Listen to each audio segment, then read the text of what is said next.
সংগ্রামী ডাক্তার ভাই ও বোনেরা, কেউ রাস্তা ছাড়বেন না, সবাই রাস্তায় থাকুন। হ্যাঁ হ্যাঁ, আমরা আমরা ইনশাল্লাহ কেউ রাস্তা ছাড়ছি না। আর আমরা কোনো আশ্বাসে বিশ্বাস আর পাই না।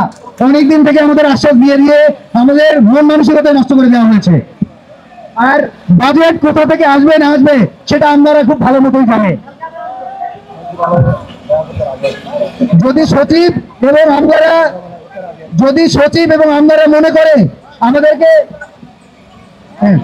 সবাই সার্কেল হন, রাস্তা ব্লক করেন।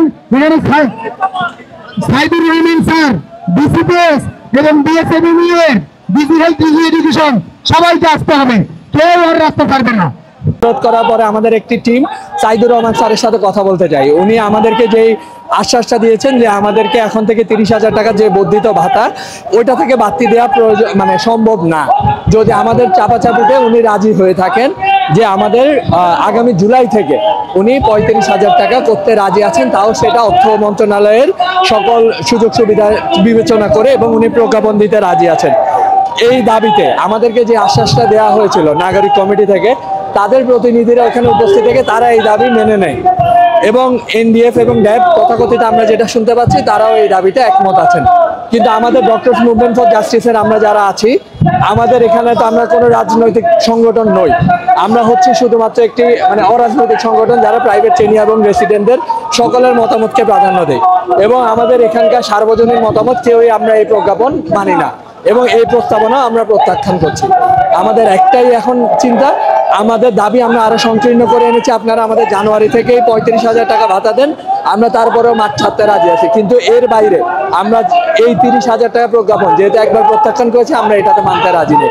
এখনো পর্যন্ত আমাদের শাহবাগে অবস্থান কর্মসূচি এবং আন্দোলন চলতে থাকবে, এবং আমাদের দাবি আদায় না হওয়া পর্যন্ত আমরা এখানে অবস্থান করবো। পরিস্থিতি বলতে আমাদের কিছু প্রতিনিধিরা গিয়েছিল, যে প্রতিমন্ত্রী যে আমাদের সহকারী যে উপদেষ্টা আছেন স্বাস্থ্য অ্যাডভাইজার সাইদুর রহমান স্যার, তার বাসায় গিয়েছিলেন।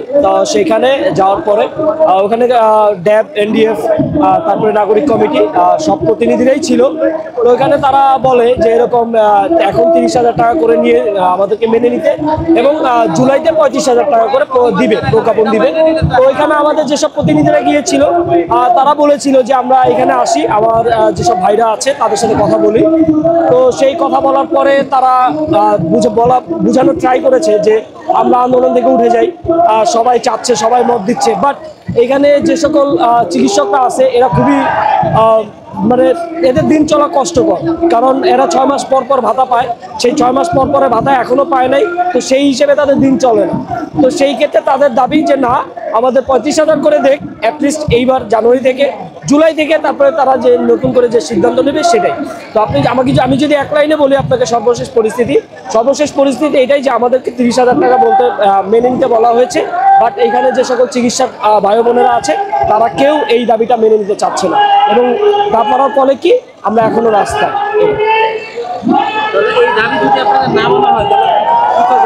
তাহলে এই দাবি যদি না মানা হয় তাহলে আমরা সারা রাত এখানেই থাকবো।